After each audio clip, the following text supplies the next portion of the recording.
நீ நல்லவன், நான் கெட்டவன். தியாகிடா. அதாவது மோஸ்ட்லி நம்ம பார்த்த வில்லன்ஸ் எல்லாம் கெட்டது செஞ்சுட்டு என்னென்ன செய்யக்கூடாதோ அதை மட்டுமே செஞ்சுட்டு கெட்டவனா வாழ்ற வில்லன்ஸை தான் பார்த்திருப்போம். பொம்பளை வெறி புடிச்சு போய் நீங்க.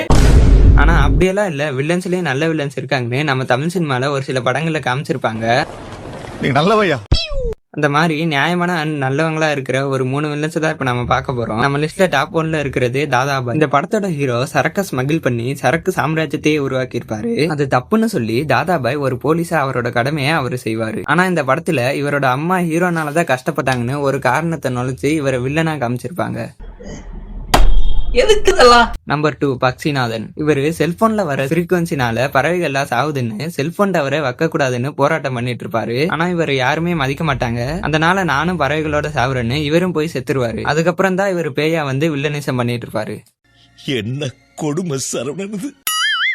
டாப் 1 பாக்குறதுக்கு முன்னாடி நம்ம சேனலை சப்ஸ்கிரைப் பண்ணிட்டு உங்களுக்கு என்ன கேரக்டர் ஃபேவரட்டோ அதை கமெண்ட்ல சொல்லிட்டு போங்க.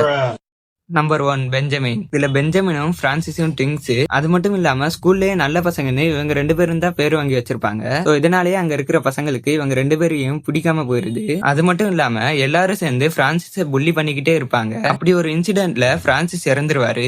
அதுக்கப்புறம் தான் பெஞ்சமின் பிரான்சிஸ் செத்ததுக்கு யாரு காரணமோ அவங்கள கொல்வாரு. நேர்மை, நீதி, நியாயம் ஜெயிச்சது.